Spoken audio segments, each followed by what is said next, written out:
जय हिंद दोस्तों। अभिषेक बनर्जी और अखिलेश यादव दोनों को बहुत ही तगड़ा और बड़ा झटका लगा है।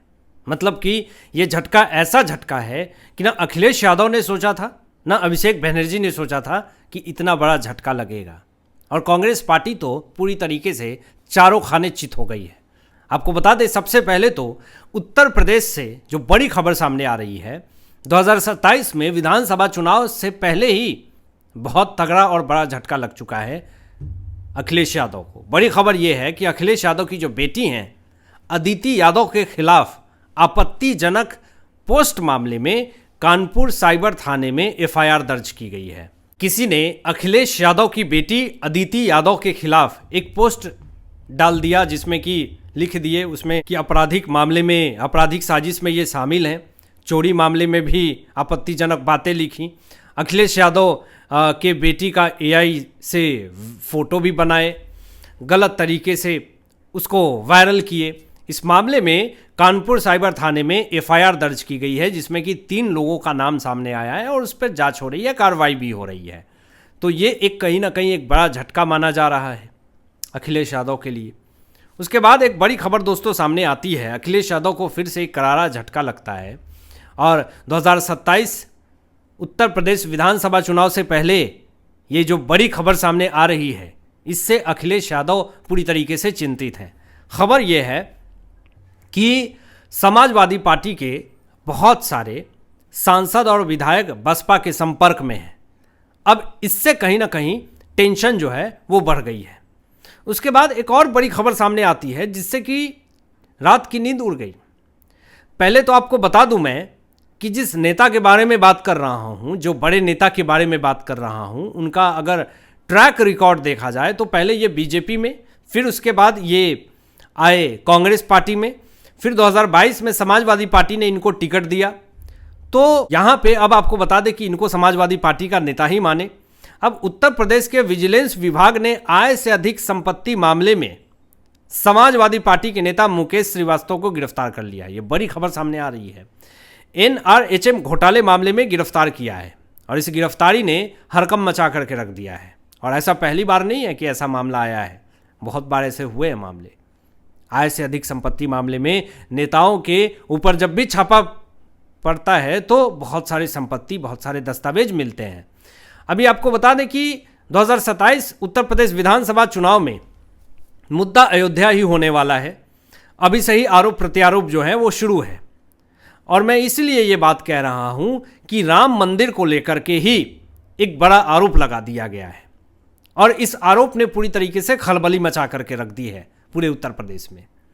आपको बता दें कि अयोध्या राम मंदिर में चढ़ावे पर जो पैसे चढ़ाए जाते हैं उस पर उठ रहे हैं सवाल। अब राम मंदिर के दान पात्र पे 7.5 करोड़ रुपए का चढ़ावा चोरी हो गया है, ये आरोप लगाया जा रहा है विपक्ष की तरफ से। अखिलेश यादव ने खुल करके बीजेपी को इस पर घेरना शुरू कर दिया है। 2027 में अयोध्या का मुद्दा और गर्मा सकता है, ये मैं आपको बता दे रहा हूं। ये जो चोरी का आरोप लगाया गया है, एक्स पर जानकारी भी दी है अखिलेश यादव ने 7 जून को। कहीं ना कहीं ये बार बार आरोप लगा रहे हैं कि दान पात्र में जो भी पैसे राम मंदिर में चढ़ाए जा रहे हैं वो घपला हो रहा है। लेकिन अयोध्या पुलिस ने यह कहा कि अभी तक इस मामले में कोई भी शिकायत दर्ज नहीं हुई है, किसी भी तरीके की कोई भी बातें सामने नहीं आई है, तो कैसे हम इस पे सत्य मान लें। अब दूसरी तरफ अभिषेक बनर्जी जो कि पश्चिम बंगाल के अंदर हड़कंप मचा हुआ है और जिस तरीके से अखिलेश यादव पूरी तरीके से घिर चुके हैं सवालों के घेरे में, अभिषेक बनर्जी भी अब सवालों के घेरे में हैं। अभी CID ऑफिस में परेड करते हुए दिखे हैं कल, लेकिन अब एक बड़ा झटका ये लगा कि देर रात तक अभिषेक बनर्जी से पूछताछ हुई। फर्जी सिग्नेचर मामले में 5 से 6 घंटे तक पूछताछ हुई, सवाल जवाब किए गए और फिर से CID ने समन जारी किया है और कहा है कि 14 जून को फिर से आपको सवाल जवाब के लिए उपस्थित होना है। तो ये एक बहुत बड़ी समस्या अभिषेक बनर्जी को मिल रही है। और रिजू दत्ता हो, TMC से निष्कासित प्रवक्ता हैं रिजू दत्ता, उन्होंने ये कहा कि अब अभिषेक बनर्जी की वजह से ही TMC पूरी तरीके से मटिया मेल हो गई, पश्चिम बंगाल के अंदर पूरी तहस नहस हो गई, खत्म हो गई। अब अभिषेक बनर्जी का जगह जेल के सलाखों के पीछे है। ये रिजू दत्ता का स्टेटमेंट है। भ्रष्टाचारी तक कह दिया, लूटा है, जनता का पैसा लूटा है। अभी जिस तरीके से एमपीज, एमएलए सब अभिषेक बनर्जी को देखना नहीं चाहते हैं, अहंकारी कह रहे हैं। और यही वजह है कि आज पश्चिम बंगाल के अंदर जनता टीएमसी के खिलाफ हो चुकी है। और जनता तो छोड़ दीजिए, अब टीएमसी के खिलाफ तो वहां 64 एमएलए और 20 से 23 सांसद खिलाफ हो चुके हैं। दावा किया जा रहा है कि 20 से 23 सांसद जो टीएमसी के हैं वो कह रहे हैं कि हम ही असली टीएमसी हैं। वो बागी हो चुके हैं।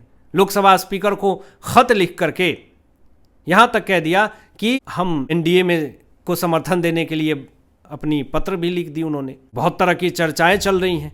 लेकिन इसी बीच में जो बड़ी खबर दोस्तों सामने आती है इससे कि टीएमसी का जो गढ़ है, जो किला है, वो पूरी तरीके से हिल गया है।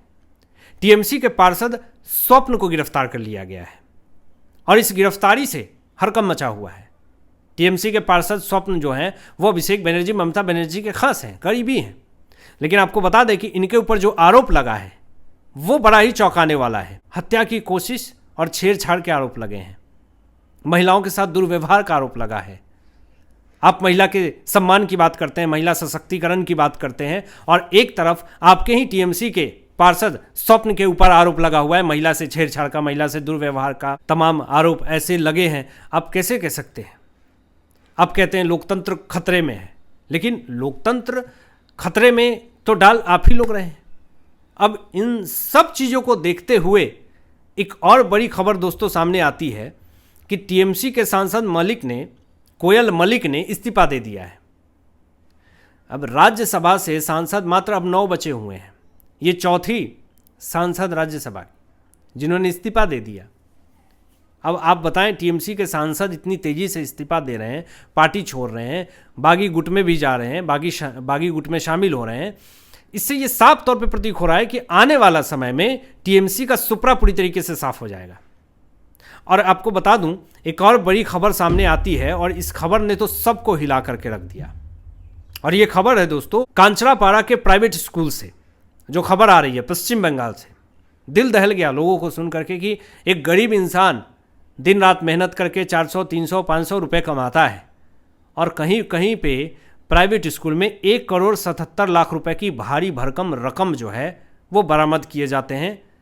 इससे लोग चौंक चुके हैं कि आखिर इतनी बड़ी मात्रा में जो रकम जो मिली है वो आखिर किसके रकम है, किसके पैसे हैं। ये पुलिस ने छापा मारा और छापा मारने के बाद सारे पैसे को जब्त कर लिया। स्कूल विभाग की तरफ से ये बात कही जा रही है कि वो पैसे जो हैं वो स्कूल के हैं। लेकिन अब सवाल ये उठ रहा है कि 1,77,00,000 रुपए कैश आखिर क्यों स्कूल में है, ये किसके पैसे हैं, इसकी जांच हो रही है। और जांच में जो भी सामने आएंगे उस पर सबकी नज़रें टिकी हुई है। अब आपकी क्या राय है? इन तमाम विषयों पर अपनी विचार व्यक्त कीजिएगा और मिलते हैं लेटेस्ट ब्रेकिंग एनालिसिस के बाद। तब तक अपना ध्यान रखें, ख्याल रखें। सत्यमेव जयते। जय हिंद।